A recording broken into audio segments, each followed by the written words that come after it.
Hello,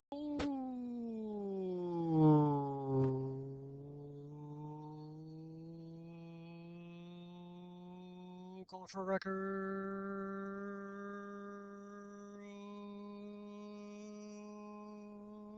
Oh, elder students, Mr. Lawrence here, and we're going to talk about solving inequalities. I know we did this a long time ago, but we're actually going to get to compound inequalities. That's where you actually have two inequalities put together. Okay, and we're going to quickly review that. Solving an inequality is just like solving an equation. My goal is to get x alone, add 2 to both sides. Okay, I'm going to get 3x is greater than 12, and then I'm going to divide by 3. Now look, I know some of you are smart enough to do this one in your head. I just picked a real softball type question to do.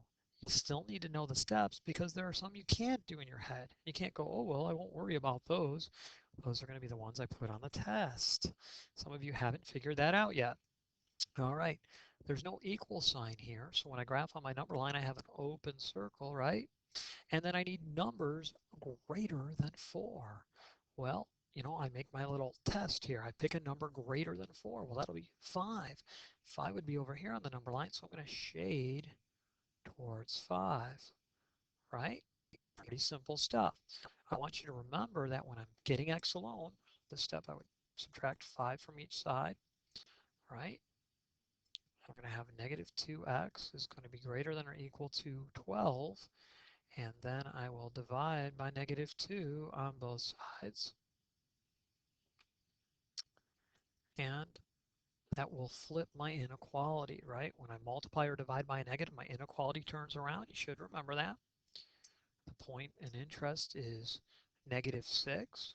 If you want to show a couple more numbers on here, that's good. But don't waste your time putting on like 15 numbers. It's a waste of time.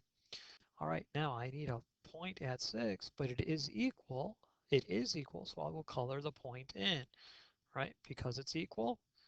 All right, now I'm going to do my little test. A number that is less than or equal to negative 6. Well, you know what? If you're not sure, pick a number that you know, like 10. Is 10 less than negative 6? No. So don't shade towards 10. 10 will be over here. I'm going to shade the opposite direction. Okay, that's if you're having trouble. Now, if you wanted to, you could put, a number that you know makes it true. That's not supposed to be 16. Like, say, negative 10. Is that less than or equal to negative 6? Sure it is. And notice negative 10 would be about here, and my shading will hit it. Okay, when you have a compound inequality, it's an inequality in 2 parts. All it means is you're going to do both parts and put them on the same number line. So let me do this first part. I'm going to add 1 to each side. Okay, and I'm going to get 2x is less than 6. I'll divide by 2 on both sides, and I'll get x is less than 3. I'm not going to go to the number line yet. I will in a minute. On this one, I'm going to subtract 3 from both sides, and I'll get 4x, and that'll be greater than 16, and then I'll divide by 4, and we'll get x is greater than 4, right? Now I'm ready to go to my number line. Okay, I need the point 3 on here. I need the point 4 on here. Now let me take care of this. X is less than 3. Well, I need an open circle at 3. Blank is less than 3. Well, how about 2? So I'll shade towards 2. Okay. Now on the blue one, I'll have x is greater than 4. An open point at 4. A number greater than 4. Well, how about 5? And it's an OR statement.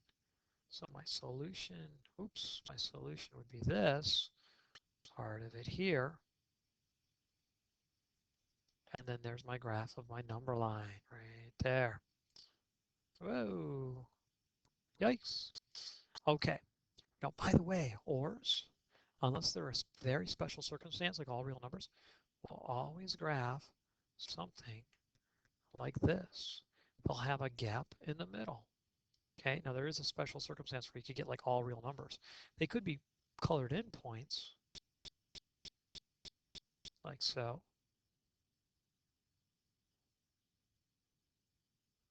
okay? Or they could be like one of each, you know, this, and then the other one could be colored in. But they'll always have that gap somewhere in the middle, unless it's a special situation like all real numbers. And then in that case, the whole number line would be shaded. When I have an and, it's done very much the same way. I'm going to subtract 6 from both sides. And I'll get negative 2x is less than 0.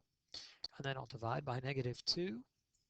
And when I divide by negative 2, x will be greater than 0, right? Okay, so now I'm going to solve this other part. I'm going to add 1 to both sides. Oops. No, that's okay. I thought I made a silly mistake. 3x is going to be less than or equal to... Oh, wait a minute. Yeah, this is okay. I feel like I've made a mistake, but I think I'm okay. All right, so, and I'm going to get x is less than or equal to 9. Now, this is an and statement here. Okay, so this is my solution, right? But I do need to graph on a number line. So let me get a number line going on here. And I'm going to get 0 and then 9, right? Now, x is greater than 0, blank is greater than 0. Well, how about 2? It's an open circle, and I'm going to shade this way, right? But and means both parts have to be true. And x is less than 9, less than or equal to 9, 8, I'm going to have a closed point, and I'm going to shade this way. And what's actually going to happen is, here, let me do this. Oops, I'm erasing my number line there. Sorry about that. Let me put that number line back in, see if I can get it. That's pretty close. Watch this. This one would shade this way, right? And this one would shade this way. Did you notice that that middle portion of the graph is green? Because it includes solutions from the first part and from the second part. Well, the actual best number line would look like this. And this will be true almost always of ANDs. The only time it won't be true is if there's no solution to it. So I'm going to have 0 and I'm going to have 9. And in this case, you know, this part can be different. We have an open circle, and this part will be closed. But the graph will only look like this. The solution is the part where both parts got graphed. If you test it, pick a number in between 0 and 9, and you plug it in for x into both inequalities, they'll both come up true. If you pick a number that's only in the blue region, only one of the two inequalities will become true. If you pick a number that's only in the yellow region, only one of the two inequalities will become true. So this is actually the best graph. I just tried to give you the visualization that the green one is going to go this way forever. The blue one is going to go that way forever. The solution we want is where they overlap each other, because we need both parts to be true at the same time. Well, that's going to be from any number greater than 0 and less than or equal to 9. So 8.99999 will work. 0 will not work. 9 will work. Okay? All right. Now, sometimes our ands are going to look like this, and these are the way I like to do them. It's just a big inequality, and I'm going to subtract 8 here, right? But I'm going to do it here. So I'm going to subtract 8 here and also over here.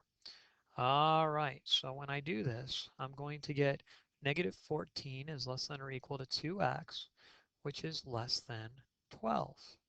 Well, x is not alone, so I'm going to divide by 2. Now, incidentally, if I divide by negative 2, both of these inequalities would have flipped. Okay, and I'm going to get negative 7 is less than or equal to x, which is less than 6. So I'm going to make my number line. I need to have a negative 7 on there. I need to have a positive 6 on there. I'm going to have a closed circle here, right? A closed point, not a circle, a point. And 6 is going to be open. Now, again, if I do the highlighting thing again, that's fine. Maybe I should use a thinner highlighter. Let's see here.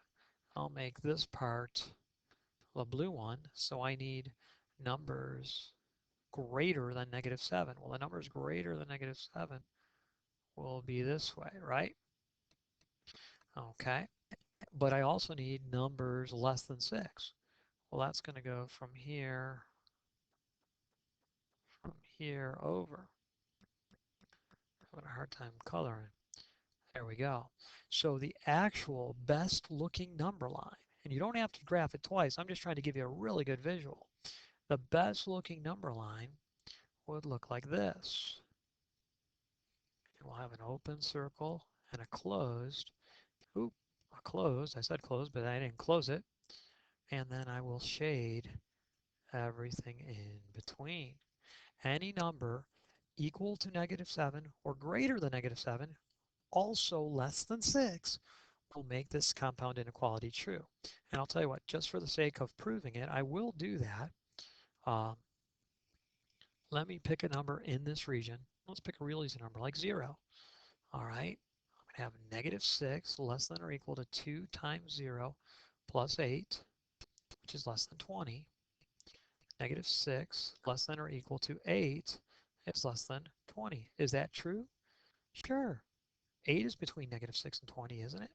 If I pick a number outside of that shaded region, like maybe I put 10 in there, okay, well, I'm going to get -6 is less than or equal to 2 times 10 plus 8.